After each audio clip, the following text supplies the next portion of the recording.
공원에서는 벌써 하나둘 봄꽃이 피어나기 시작했는데 정치권에서는 여전히 냉랭한 겨울 기운이 가시지 않고 있습니다. 중앙에서는 윤석열 대통령의 방위를 둘러싼 평가에서 여야가 첨예하게 대립하고 있고요.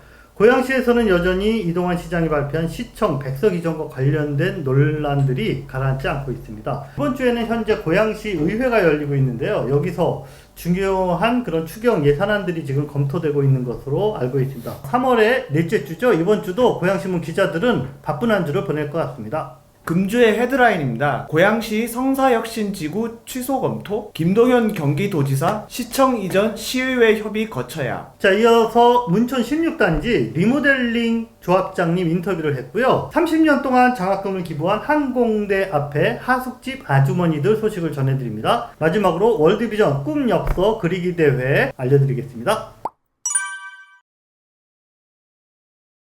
얼마 전에 원당 재창조 프로젝트의 주요 사업 중 하나인 신청사 그린벨트 해제 부지 내에 R&D 창조 캠퍼스 개발 추진이 사실상 이게 좀 불가능한 거 아니냐 이런 소식을 여러분들에게 전해드렸었죠. 또 다른 문제점이 발견이 됐습니다. 바로 성사혁신지구인데요. 사업계획을 변경하겠다. 이제 이동환 시장이 이렇게 여러 차례 이야기를 하고 있는데 동별 간담회에서도 당초 계획인 공동주택을 없애고 업무시설과 주차장을 늘리겠다. 주변 그린벨트까지 해제해서 원당역 역세권을 청년 창업구역으로 조성하겠다. 자, 이런 프로젝트들을 발표를 하고 있습니다. 그런데 정작 주무부처인 국토부 그리고 이 사업의 대주주인 허그에서는 이미 여러 차례 고양시의 이런 변경 요청을 이거 불가하다라는 거를 전했다라는 게 이제 밝혀졌습니다. 그리고 이 과정에서 사업 변경을 안 해줄 거면 차라리 취소를 검토해달라 이런 공문까지 보냈다 이런 소식이 뒤늦게 들어왔네요. 자, 어떤 내용이죠? 대체 국토부와 고양시 사이에서 무슨 얘기가 오갔었나? 그동안은 이제 저도 취재 과정에서 이제 전해들은 게 전부였는데 이 공문을 통해서 확실하게 대략 내용을 확인할 수 있었는데요. 시간 순서대로 말씀드리면은 작년 12월 29일입니다. 네. 고양 성사혁신지구의 주거시설 대신 업무시설을 추가하는 사업 변경안을 추진하려고 한다. 국가시범지구 그 이전에 이제 진행되었던 사업계획의 변경안을 검토해 주시고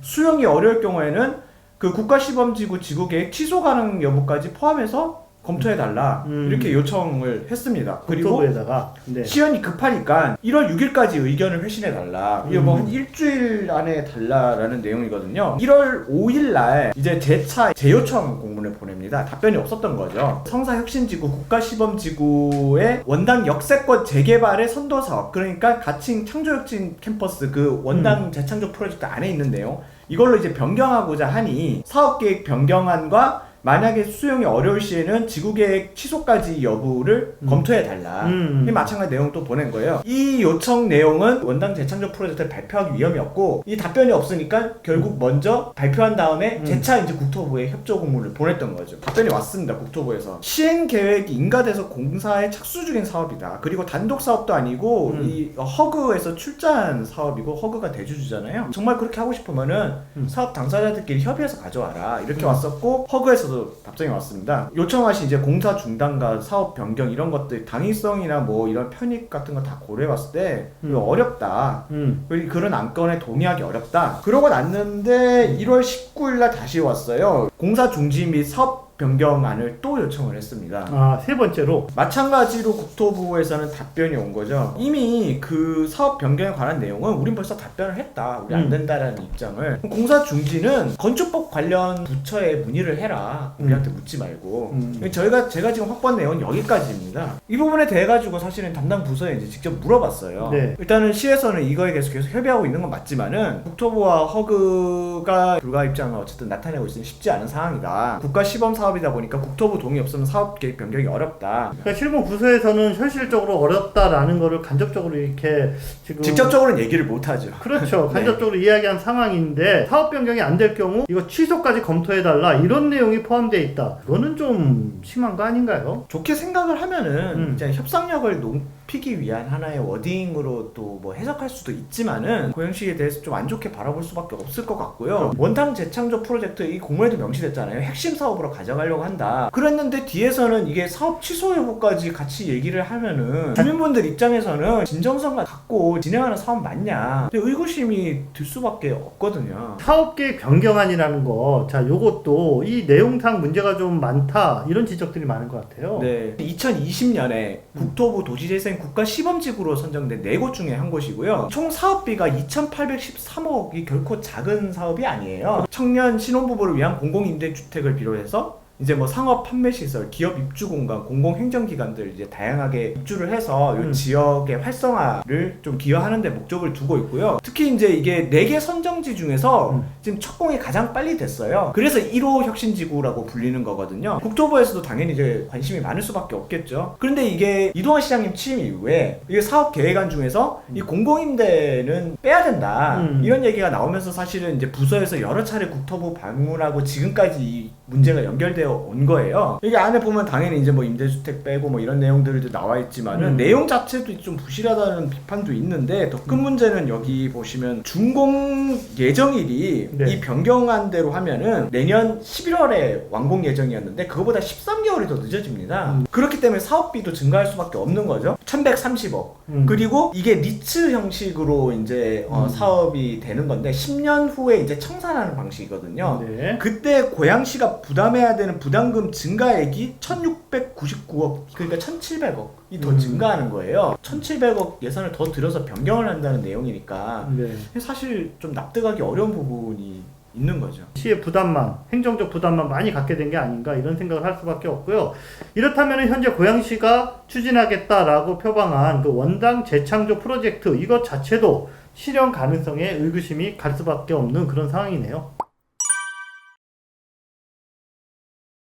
경기도민 그 1만 명이 그 서명을 하면 답변을 할 수밖에 없는 그런 경기도민 청원 신청사 존치, 이 문제가 이제 청원이 들어가서 그 김동연 지사가 답변을 내놨죠. 이게 이제 조금 시간은 지났는데 이번 주에 저희가 이제 기사로 지면에 올라갔습니다. 자, 핵심적인 내용 좀 이야기해 주시죠. 네, 이게 9일날 답변이 온 거고요. 이게 경기도민청원 2호입니다. 계속 언급해왔던 지방자치법 구조 문제 있지 않습니까? 시청 소재지를 법과 조례로 규정한 문제. 예. 그래서 소재지 변경 시에 해당 지자체 조례로 정하되 조례 제정 시 의원 과반수 이상의 찬성을 충족하도록 해야 한다라는 이 법안의 취지를 살려서 충분한 협의를 시의회와 거쳐야 한다.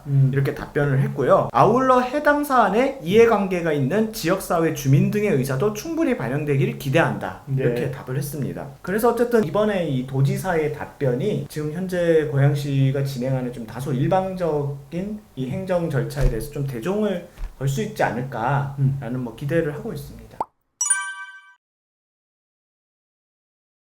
지난주에는 재건축 통합단지 네. 쪽에 인터뷰를 했었고 이번에는 리모델링 공동주택 인터뷰를 했는데요. 네. 네, 문촌 16단지를 다녀오셨죠? 네, 맞습니다. 문촌 16단지 리모델링 공동주택 한유진 조합장 인터뷰를 했습니다. 이번에 특별법 발표되고 나서 네. 재건축 목소리가 되게 높아지고 있는데 이거 리모델링은 좀 다소 위축된 거 아닌지 궁금한데. 근데 이 조합장님 얘기는 또 그렇지가 않더라고요. 재건축 추진하자, 리모델링 멈추자, 이런 얘기가 하나도 없대요. 그리고 리모델링에 대한 동의율이 75%를 넘어섰고 지금도 추가로 이제 동의서가 들어오고 있다. 그러니까는 흔들림은 없다. 이렇게 이야기하시더라고요. 아무래도 추진이 쪽이니까 리모델링이 더 유리하다고 보실 것 같은데 이유가 뭘까요? 시기적으로 이미 본인들은 진도가 많이 나왔는데 지금서 재건축이나 뭐 이런 거로 다시 전환하려면 적어도 2, 3년 또는 그보다 더 많은 시기가 이렇게 소요가 된다. 그렇기 때문에 이런 움직임은 속도가 가장 중요하다. 지금부터 재건축을 다시 고려할 이유는 없다. 이런 답변을 했습니다. 뭐 언론 보도를 보면은 네. 리모델링 분담금이 이게 세대당 평균 4억 2천이라고. 지금 제가 말씀드린 거는 어디까지나 이 한유진 조합장님 인터뷰니까요. 이제 좀 감안을 해서 들으시고요.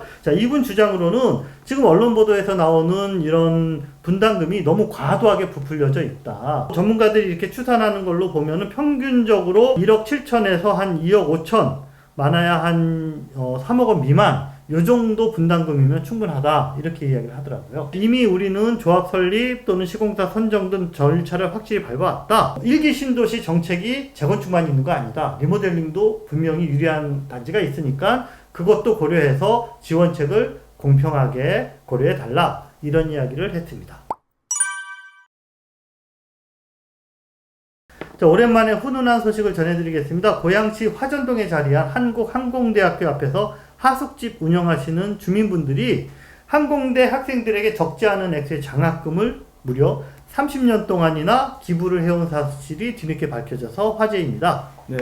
이분들이 이제 고향 장학회라는 이름으로 장학금 기부를 시작한 게 한 30년 전이라고 하세요. 당시에 이제 교통사고로 부모님 여의고 등록금 내지 못할 형편에 있는 그러한 학생들을 돕기 위해서 이 하숙집을 운영하던 아주머니들이 십시일반 마음 모으면서 시작하게 됐다고 하네요. 매달 기부금을 적립을 해서 이제 목돈이 모아지면은 연초에 그 항공대에다가 이렇게 기증을 하는데요. 올해도 800만 원 이렇게 모아서 한 학기에 8명에게 각각 50만 원씩 이렇게 전달될 예정이라고 합니다.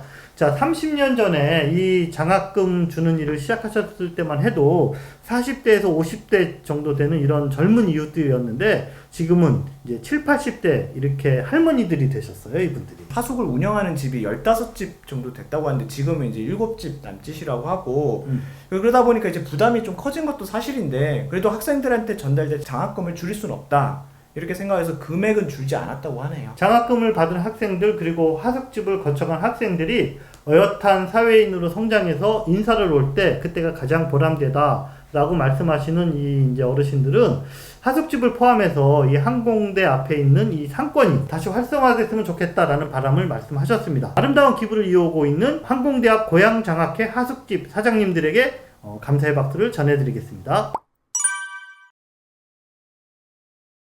자, 지금 보시는 이 그림들은 지난해 국제 구호 단체인 월드비전에서 주최하는 꿈 엽서 그리기 대회에 입상한 작품들입니다. 올해로 사회를 맞이하는 월드비전 꿈 엽서 그리기 대회는 전국에 있는 초등학생들이 꿈꾸는 평화로운 세상을 이렇게 엽서에다 그려서 지구 반대편에 있는 어린이들에게 평화의 메시지를 전하는 그런 아름다운 행사입니다. 우리는 평화를 꿈꾸는 히어로라는 주제로 열리고요. 올해 대회는 6월 30일까지 온라인과 오프라인에서 접수를 받는다고 합니다. 관심 있는 어린이 분들께서는 월드비전 홈페이지 그리고 아래 전화번호로 문의를 하시면 되겠습니다.